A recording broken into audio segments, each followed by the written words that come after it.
Slashes, huh? What's your favorite scary movie? Not that one.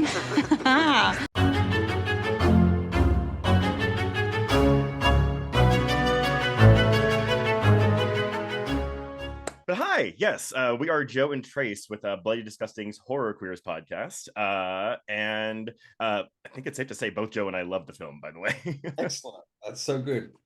All right, so Nicholas, tell us about the genesis of the project, though. Like, how did this idea form in your mind? So I had the idea about a character who is kind of not interested in being themselves anymore and has an opportunity to take the identity of somebody else and then regrets it.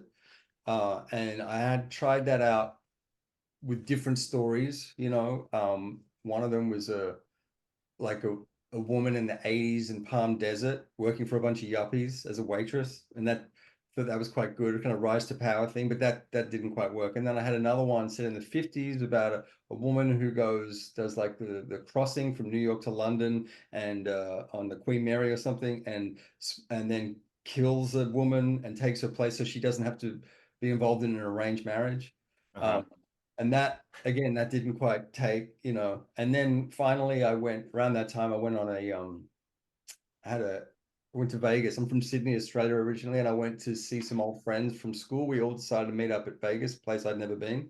Mm-hmm. And that was just kind of weird. And started me thinking about old friends, and then that kind of was the beginning of this story. And then once that was kind of in place, I was like, okay, so what are these old friends doing? Like, I knew I had the envy thing. I knew that one friend would want the other one's life, and it was like, so it was just like a process of asking myself questions of like, okay, what are these old friends doing? Why are they doing that? And so on and so forth, and just led to this. And I think the whole piece in the end is just I don't know, it's just what I wanted to write, and also I wrote it I wrote it now, in this climate, this sort of political, social climate that we're in, where, greed and money are very, very important over maybe other things that might be that need our attention more.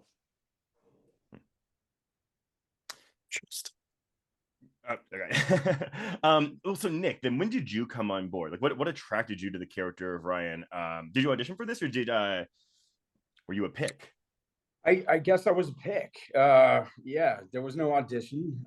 Just was sent the script. I don't know exactly when time wise it was sent to me, but I just loved it immediately. It was a great read.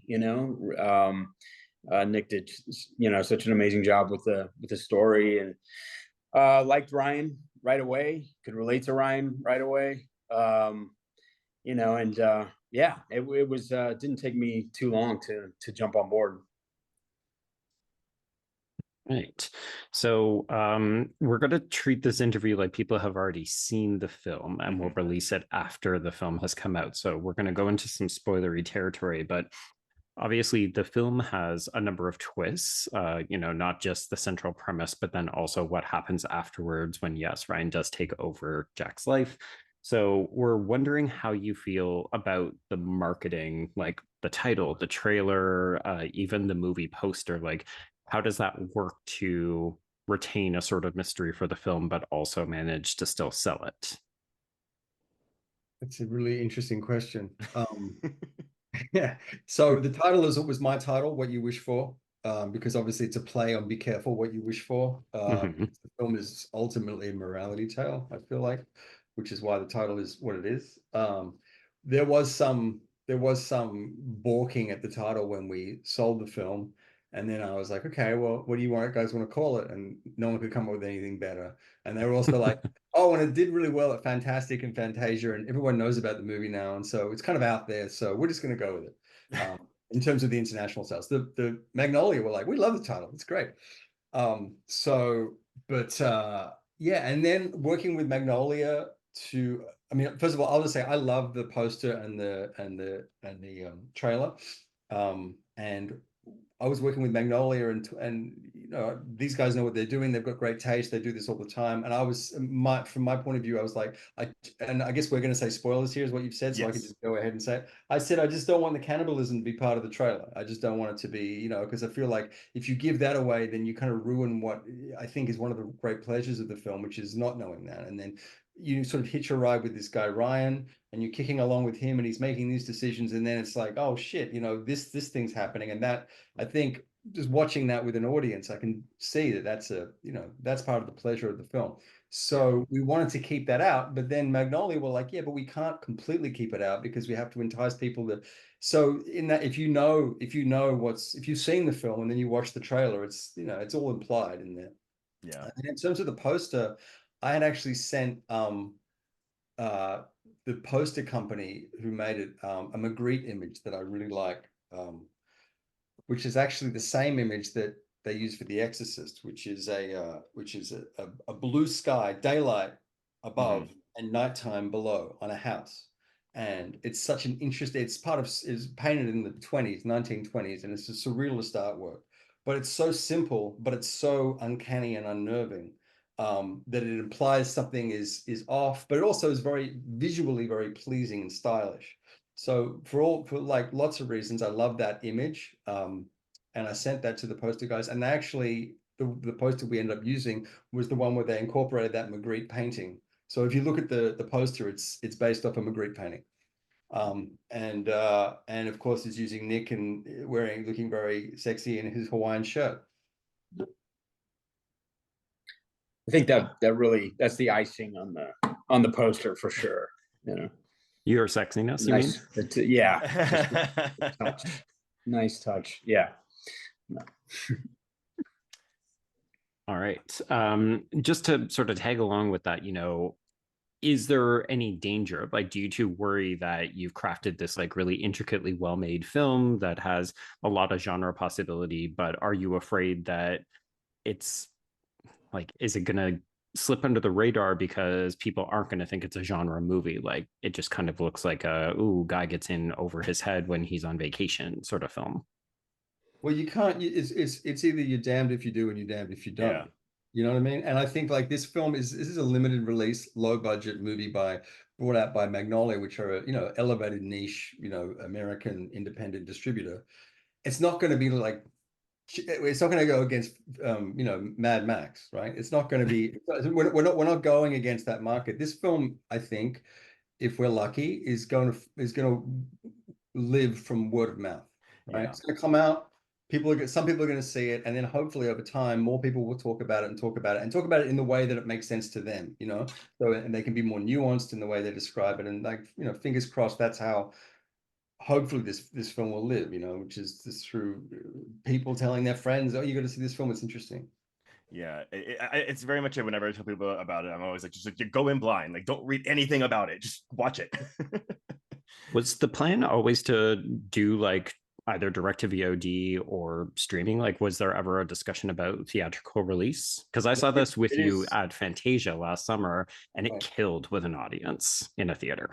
It is having a theatrical release. Okay. Yeah, excellent. So it's having a limited, it's day and date on Yeah. Okay. 31st, limited theatrical and VOD at the same time. Same day. Yeah. Excellent. Well, okay, so the film deliberately provides only certain details of the characters' backstories. You know, we have minute details. So, Nicholas, how did you decide what to reveal about each character versus what is inferred or never even confirmed in the film? Well, the film is told subjectively, and there's a certain amount of exposition that's necessary for the audience to get on board with Nick's character. But you don't want to like just dish it all out in one big chunk, right? So it's sort of, you know, I was just viewing how many scenes do I need to sort of have something to establish a sort of human connection between these guys, and so you get a sense of who they once were and who they are now, and that old friends reuniting. But at the same time, kind of give us some information about, you know, Nick's character in particular. And I feel like in every scene in the beginning of the film, you're getting little nuggets here and here and here and here. So by the time that we're 20 minutes in, you pretty much know the full story about him. But in terms of the other characters, I mean, you only know as much as Nick knows. You know, Yeah. if Nick doesn't find out, we don't find out. Which is another reason why, I mean, the movie is subjective, and because I believe that to tell this story in the most effective and entertaining way, it had to be subjective, and Yeah. so so it became simple once I understood it. Okay, it's subjective, so Well, so then on that note, Nick, like, how did you prepare to play Ryan, considering like what we know about him? Did you create a backstory between him and Jack when you were preparing for this?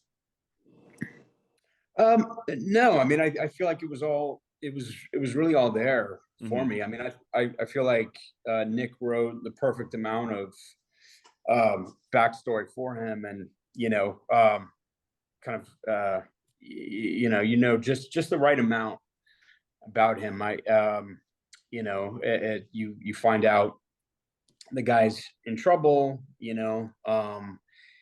that he's got some vices. You find out what kind of work he was doing before, sort of, what area he was in, what kind of work he was doing, and things like that. And you just see that, I that's really all that I needed. Mm-hmm. He meets this old friend. And the last time he saw this guy, they were kind of equals. They were both in the same boat, and all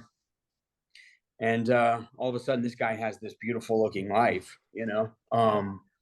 So yeah, so I did do some. I was just gonna say I did do some a little bit of like cooking training. Like I was gonna say, yeah. Did you do? Was that you? yeah, Is that really your hands doing all the cooking? one time it is, I think. You see me cutting at one point there. I believe there's some hands that aren't mine at certain times, but I didn't have a lot of time to try to get Right. real good with the knives or whatever. But I did do some work with a chef who was showing me some pointers and just some basics. My knowledge of all that was next to nothing. So so yeah, that's basically it. And then we just showed up and filmed it. So Mm-hmm. Was there a we get a good amount of details about the company. We kind of again infer a lot of things about it. Was there a more detailed backstory to the company that y'all had discussed, or maybe that was originally in the script? no. Mm-hmm. No, I mean the only thing that I was worried that there's only one question that I was still kind of answering myself when we were doing it is does Imogen know, right? Because I feel like that's the thing, does Imogen know? And the thing that I realized is that it doesn't matter if Imogen knows or not, because of the sort of character that she is. Mm-hmm. Even if she knows, and we're going to full spoiler territory, but even if she knows that Ryan is not Jack, the fact is that they got a dinner to prepare. It's happening tonight. Here's a guy who says he's this dude and he can cook. And if it doesn't work out, they're just gonna fucking kill him. Yeah. So it's like she has no options besides to just go with this guy. And there's no reason for her to tell him that she knows who he is. And so she's just like, well, let's see. And then ultimately he wins. He succeeds. He's a talented chef and he does everything that she wants him to do. So she doesn't give a shit. She's like, great. And which is also the capitalist, aspect of this movie, which is like, you're here to pull the lever. I love it. Mm-hmm. Keep doing it, Mm-hmm. Yeah, I'm pretty sure she knows at one point. I mean, especially in watching her performance and what she did with it, and but like Nick said, I think it becomes irrelevant at a certain point. Yeah. So I will confess that Imogen is actually my favorite character in the film. No offense, Nick.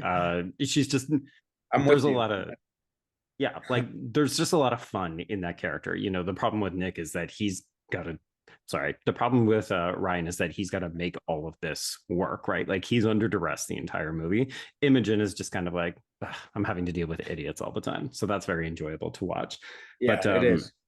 It is. But I'm wondering, Nicholas, like you mentioned, how much does she actually know? And we can have that kind of debate, but how do you also keep her from becoming a villain, right? Because she is this embodiment of a capitalist structure that is quite literally willing to put innocent people on the table from like marginalized communities. So was it a balance in writing and getting that performance, or even like Nick and how you interacted with her in character to make sure that she didn't become like this arch villainess?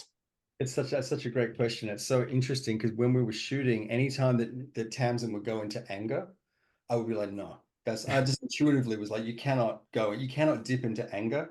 If you have anger, you have to conceal it. You have to like control it. And I think it like because the character's strength lies in her ability to control herself, and that's also the tragedy as well. And that's also where like even there's a scene in the film where she's compassionate towards Nick, and she's saying, and he sits down and he realizes that he can't get out of this, and she's compassionate towards him. But even the compassion is controlled. I mean, it's not outward. It's like she's still so she just and because I think the reason is because I think that she probably has gone through a similar situation to Nick years ago, and she's figured out how to compartmentalize this, which is like that speech she gives him, which is like, hey, we're not as bad as these people, and in fact, we're helping people. And so she, this is what she tells herself, and so all those elements combined, I think, meant that when we were shooting and she was getting into actual anger on her face, it was like a bad note, a musician hitting a bad note, and I was like, you can't do that. That was the only. Honestly, I can't think of any other note I gave her besides that, which was that anytime she went to that place, I felt like it wasn't the character. And then when I was editing it, I think it was true. So and I think I don't even know why that's true, but that's certainly the way that we did it. Well, so kind of branching off of the Imogen stuff thing, because there is a lot of dark humor in the film, particularly in the back half. Like when the guests encourage Reese to eat his nephew, or cutting out Alice's tongue. There's a lot of playful editing that I think. But so how does the comedy, like, how do you do that kind of delicate balance? Because I think it's a near perfect balance in the film personally. But like, how do you decide like if you're going too heavily into comedy versus like the thriller genre territory of the film? It was the way that it was in the script. It was written that way, right? I think Nick was in the script that it was like that. And so it was, I think everyone, and I think the reason that it feels uniform in the finished product is because it was in the script. And so when I was writing it, I mean, I don't know, man. I just wrote it and I revised it and revised. It was labor. It was just a lot of labor about me going, that's not right. That's not right. I worked on the script really hard. Yeah. And I would, from an actor's perspective, I think it's a tricky balance that Nick pulled off with writing. That balance of the serious, dark, dramatic elements with this dark comedy, and he certainly helped me too. I think it's tricky. From an acting perspective too, because I felt like there was, at one point, I just remember as an example, like when the detectives get involved with the story, and they come into the kitchen, I felt like I had this tendency to maybe go kind of broad with it. Like that's what I kind of thought I wanted to do, was do this sort of like real stumbling, bumbling sort of like, fish out of water thing, which I thought would be funny or maybe I thought it would be somewhat realistic too, but it was just very hard to I mean, this scenario was just a very hard thing to put myself in the middle of. But I think Nick helped me, and he sort of like brought me back down and sort of grounded me into he saw it as being a little more relaxed, and he was kind of cool under pressure. And I think I think that was necessary for the Ryan character to kind of ground the film in that way. Because it could have been so slapsticky if you had been like parading around the kitchen and trying to negotiate that. Right. Nick and he pulled me back from that a little bit. There's a moment where that happens. It's actually my favorite part of that scene. There's a moment where Ryan is like just bullshitting completely, just like, oh, this happened, and Imogen is like, and she sort of takes the mantle from him, and she says, no, it is this, and this to the cops. And then Nick goes, yeah, right. As if that's just what he said, which I just think is hilarious. I love that moment because it's like like what she said, She said in a very small way. It's like, that stuff. Yeah. Yeah, it's my favorite part about Ryan is how he's a great chef and an absolutely terrible liar, and it just escalates as the film continues. Yeah, yeah, and he seems aware of it too. She Mhm. really she Imogen kind of scolds him at one point. And he's like, I know, I know that sucked. So speaking about the kitchen, Nicholas, I heard you describe a little bit about the optics of where to set the film or what not to disclose about where the film is set. But I'm wondering if you could talk a little bit more about where it's set geographically in your mind in the story, but then also what it's like to shoot in that house. In the original script, there was actually a super that came up on the first shot that said somewhere in Latin America, right? And like, but then that in the editing we realized that was unnecessary, But that was the idea. Is that because it is a kind of morality tale, by having it set somewhere sort of nondescript in Latin America, it became more maybe about the ideas than, oh, this is happening in Colombia, which is where we shot it. So it's not really set in Colombia because Right. it's really about Colombia. It's about, like you guys was mentioning, like colonialism and this idea of like rich people coming into a sort of developing country and with incredible, with also incredible luxury and exploiting it, right? But the house itself was just amazing. I mean, we knew that we needed to find somewhere that was that anybody immediately would look at and go, oh shit, I'd love to live there, which is exactly what the character of Ryan does. Yeah. And so finding that house was a real gift, And the sort of bunker area where we're cutting up bodies and making discoveries, is that actually part of that same house? Like, were you able to find it all in one location, or is that a secondary set? That's the pool room underneath the pool. There is a door to the pool room. That was such a bit of luck. That is the exterior, and then we shot the interior in a set in Bogota. It was actually on our last day of filming. Oh, wow. Okay. Yeah, that was the only set on a stage that was used. Was that room? Huh. Well, okay, so I think we're gonna wrap this up. So the end of the film is open ended. And I know it's probably not the film that you jump to like, oh, I want to do a sequel to that, but like, would you two be open to doing a sequel like that would revisit Ryan at a future location, or even one that goes like digs deeper into the company in greater detail? Well, we were talking about this before, right? It's already laid out in the movie, right? When Imogen is scolding Ryan, she's like, there are three scenarios. There's tourism, movie production, and property development. And so the one we just seen is property development. So there's still tourism and movie production. I want the movie one. And then also at the end of the film, she's like, you're going to be on that job, the African job with us next month, right? It's like, if you have no soul. And she's like, well, so that's happening too. So it's either one of those two things in Africa somewhere. Yeah. Fingers crossed for that. I would gladly watch that. Help us get some money. Yeah. Spread the word. We're gonna get on that word of mouth. Well, thank y'all both so much for talking with us. This was really, really insightful. And again, we love the film and we'll be pushing the hell out of it. Well, thanks guys. We really appreciate it.